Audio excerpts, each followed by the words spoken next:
The Chicago Bears lose to the Arizona Cardinals 33-22. What is going on, y'all? Fox Sports Talk back at it with another video talking some NFL.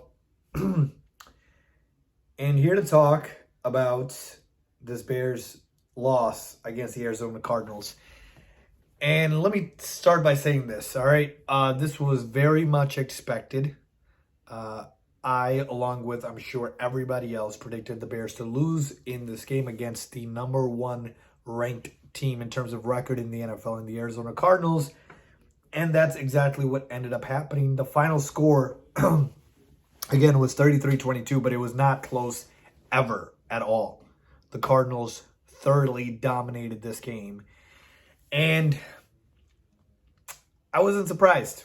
And look, folks, I got to tell you this much. Outside of Justin Fields and his development and watching him play, the season can't end sooner.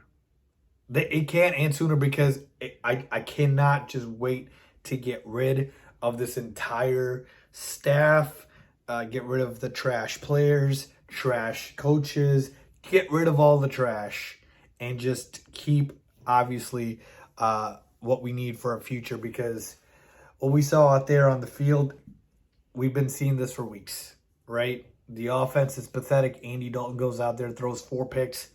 Look, I get it. A couple of those weren't his fault. It was very inclement weather with the rain. Hard to grab onto the football. Obviously, Cole Kmet, one of them. It was mainly his fault, but still threw 4 picks, folks. A couple of them were Andy, okay? And I'm done with Andy Dalton. I've never even started with Andy Dalton, so I don't even need to go there.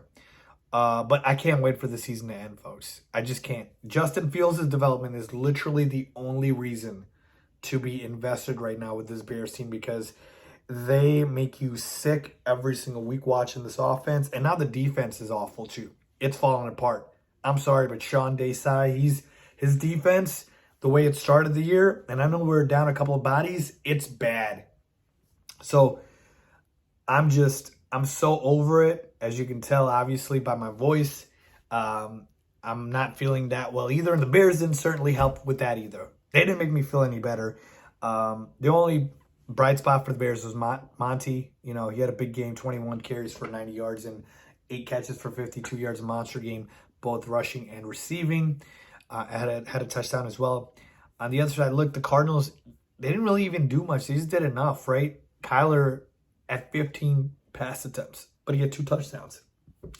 James Conner, 20 carries for 75 yards, and he had 2 catches for 36 yards and a touchdown. And the Cardinals just were efficient. They scored on like the first 3 drives that they had, and that's pretty much it. We've seen the story over and over again, right? Against the top, upper-level elite teams, the Bears have no shot. They'll beat up on the garbage. They'll beat up on the bad teams. But take it to the top with the elite teams, and the Bears will not be able to compete. So, again, I just can't wait for the season to be over, because I want to get rid of Nagy. I want to get rid of the coaching staff, both now on the offense and defense. And Justin Fields' development is literally the only bright spot for this team right now in terms of what to look forward to, right?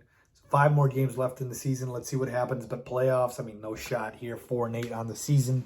I believe Matt Nagy was back to calling plays, which is kind of crazy to me that he has the audacity to take back play calling.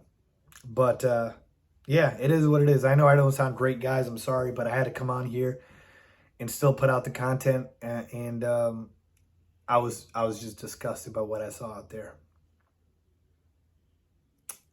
Every single week, it's like the same thing. Go up against the top teams, get punched in the face, and then move forward. So that's all I'm saying, folks. I love the Bears to death, but it's just not enjoyable football at this time. It just isn't. So let me know what you guys think about this. The Bears losing to the Cardinals. I would have told you to bet your mortgage on the Cardinals. That's how confident I was in them winning this game, and they did. As always, thanks for watching.